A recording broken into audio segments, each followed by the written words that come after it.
In the name of Allah, the most beneficial, the most merciful. A'udhu billahi minash shaitanir rajim. Bismillahir rahmanir rahim.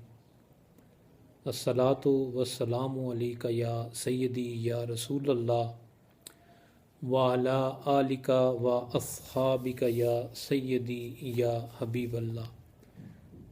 Rabbi shrah li sadri wa yassir li amri wahlul uqdatan min lisani yafqahu qawli.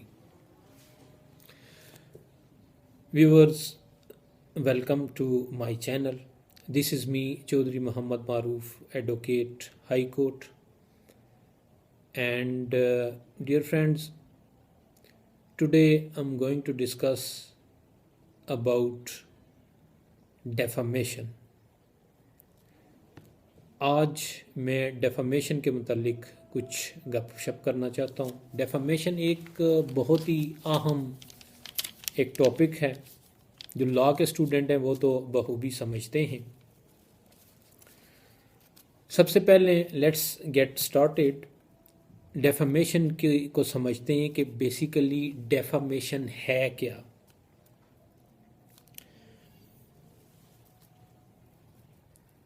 Defamation means कि किसी person की जो reputation है उसको harm पहुंचाना या उसके मुतालिक बात करना, दैट इज़ कॉल्ड डेफामेशन। और इसकी ज़रा वास्ट डेफिनीशन ये होगी कि किसी पर्सन की ज़ात के मुतालिक बुरा भला कहना या उसकी जो रेपुटेशन है उसके अबाउट हार्म पहुंचाना, ये डेफामेशन कहलाता है। अब ज़रा इसको डिटेल देख लेते हैं। मिसाल के तौर पर व्यूवर्स,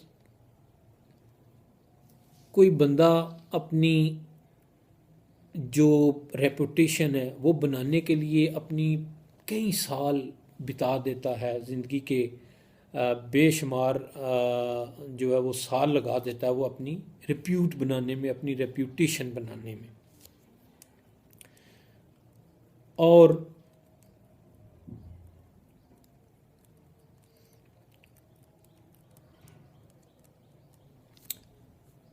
इसकी एग्जांपल इस तरह से मैं कोट करता हूँ कि अगर कोई पर्सन ए बी सी या डी या वटेवर जो भी पर्सन है वो किसी जगह पे कोई जॉब वगैरह लेने के लिए जाता है, तो वहाँ पर कोई पर्सन उसके अबाउट ये कहता है कि he is a thief person, he is a dacoit person, ये चोर और डाकू आदमी है, जबकि वो ऐसा नहीं होता। तो ये क्या हुआ, ये डेफामेशन हुई, यानी उस पर्सन की रेप्यूट को डैमेज किया गया। और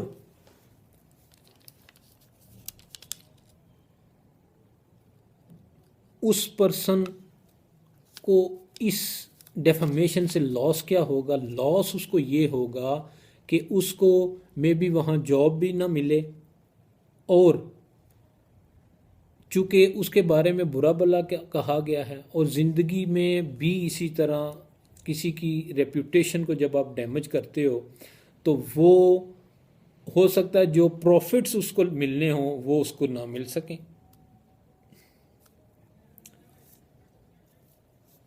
और उसके अबाउट ऐसी स्टेटमेंट पास करने की वजह से उसका एक बैड इम्प्रेशन पड़ जाता है। जैसा कि यू ऑल नो कि first impression is last impression. May be उस पर्सन को वहाँ पर जॉब भी ना मिले और वो टॉर्चर भी होगा और वो सफ़र भी होगा।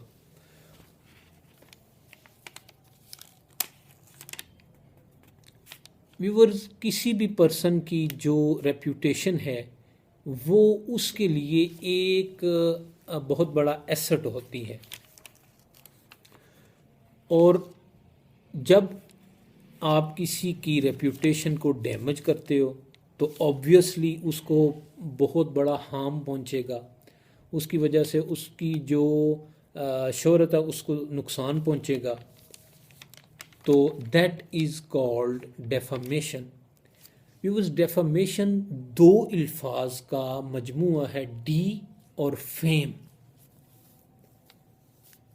किसी के फेम को कम करना, injury to defamation of person, किसी शख्स की शोहरत को नुकसान पहुंचाना। अब डेफामेशन की भी दो किस्में हैं, इसको आगे डिटेल देख लेते हैं। Number 1 liable and number 2 slender.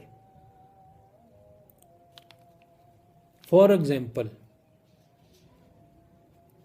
मैंने किसी पर्सन ए बी सी या डी या वटेवर किसी भी पर्सन के बारे में कुछ पोस्टर्स लगवा दिए और ये लिख दिया कि ये पर्सन थीफ और डाकू है या मर्डरर है या वटेवर, उसके बारे में जो भी मैंने बुरा भला कह दिया पोस्टर्स की शेप में, और अब वो पर्सन ऐसा था भी नहीं, तो ये क्या मैंने किया, ये मैंने लाइबल किया जो कि परमानेंट फॉर्म में, चूँकि पोस्टर परमानेंट फॉर्म में होते हैं और जो रिटन फॉर्म होती है वो तो परमानेंट फॉर्म होती है, चूँकि पोस्टर्स रिटन फॉर्म में होते हैं वो तो परमानेंट फॉर्म में है।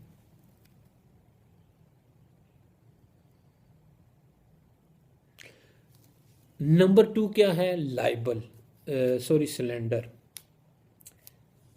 फर्स्ट लाइबल और सेकंड सिलेंडर। अगर मैं वर्बली या ज़बानी ये बोल देता हूँ कि ये बंदा चोर, डाकू, थीफ और डेकोइट और मर्डर और ईटीसी है, तो ये क्या हुआ, ये ट्रांजिट फॉर्म में हुआ, यानी मैंने ज़बान से अल्फाज अदा किए, बस ख़त्म, ये हो गया सिलेंडर।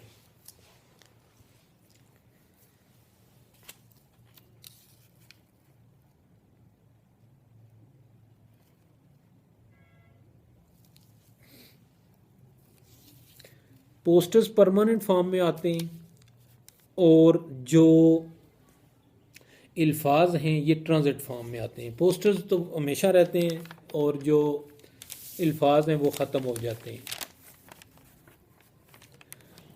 स्टेटमेंट अगर परमानेंट फॉर्म में हो तो लाइबल होती है, और अगर कोई डेफामेटरी स्टेटमेंट ट्रांजिट फॉर्म में है तो वो सिलेंडर कहलाएगी। लाइबल की एग्जांपल क्या होगी, लाइबल की एग्जांपल होगी पिक्चर्स, राइटिंग और प्रिंटिंग, और स्लेंडर की एग्जांपल क्या होगी, स्पोकन वर्ड्स या फिर जेस्चर्स। लाइक अगर मैं किसी पर्सन के बारे में इशारा करता हूँ कि ये यहाँ से फारिग है, तो मैंने ये क्या किया, ये एक सिर्फ जेस्चर है, ये एक ट्रांजिट फॉर्म है।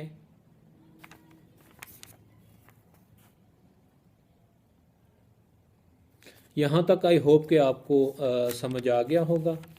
अब जो लाइबल है वो हमेशा आई की तरफ इशारा करती है, लाइबल आई की तरफ इशारा करती है या एड्रेस करती है, और जो स्लेंडर है ये ईयर्स की तरफ एड्रेस करती है। देखिए जो लाइबल है ना वो आई की तरफ इशारा करता है, यानी राइटिंग फॉर्म में, पिक्चर्स फॉर्म में, पोस्टर फॉर्म में, प्रिंटिंग फॉर्म में, इसको क्या हमारी आइज़ देखती हैं, ये आइज़ को एड्रेस करती है। और सिलेंडर में जो मैं बोल रहा हूँ या कुछ कह रहा हूँ या जो कुछ सुन रहा हूँ, ठीक है, it may address two year and I. लेकिन इसमें एक एक्सेप्शन ये भी है कि finger language of deaf and dumb, कोई भी डेफ या डम या गूंगा बहरा शख्स अगर अपने हाथों से या अपने हाथों से कोई एक्शन करता है तो वो ये आइज़ की तरफ होगा, आएगा, और लेकिन वो परमानेंट फॉर्म में नहीं होगा। ये बात यहाँ पर याद रखिएगा। लाइबल क्या है? ये एक्शनेबल पर सी है। इसका मतलब है कि actionable without the proof of damages. अब यहां डैमेजेस का प्रूफ देने की जरूरत नहीं है।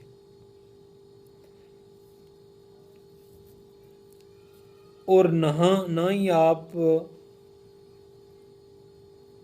यहाँ कोई पोस्टर वगैरह लगवाएं।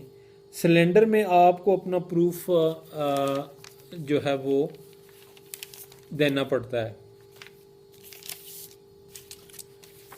So that is all about defamation. अब कुछ बात एग्जेम्पशंस की कर लेते हैं। सिलेंडर में मैंने अभी आपको बताया कि इट इज़ नो एक्शनेबल पर सी, यानी आपको किसी भी जो आपको किसी भी किस्म की आपने किसी भी की डेफमेशन की है सिलेंडर की फॉर्म में, तो आपको प्रूफ देने की ज़रूरत है। लेकिन कुछ जगहों पे आपको प्रूफ देने की ज़रूरत नहीं है। वो कौन से पॉइंट्स हैं? वो 4 पॉइंट्स हैं। नंबर 1, जब क्रिमिनल ऑफेंस चार्ज किया गया हो।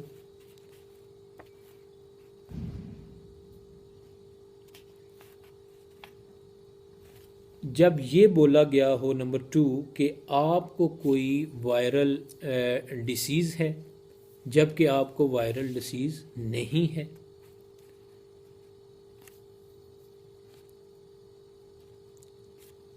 जब आपको ये बोला गया हो कि you are unfit for the cricket, या आप किसी प्रोफेशन के लिए अनफिट हो, आप इस प्रोफेशन के लिए बिल्कुल ही अनफिट हो, जबकि रियल में ऐसा नहीं होता, आप बिल्कुल फिट होते हो।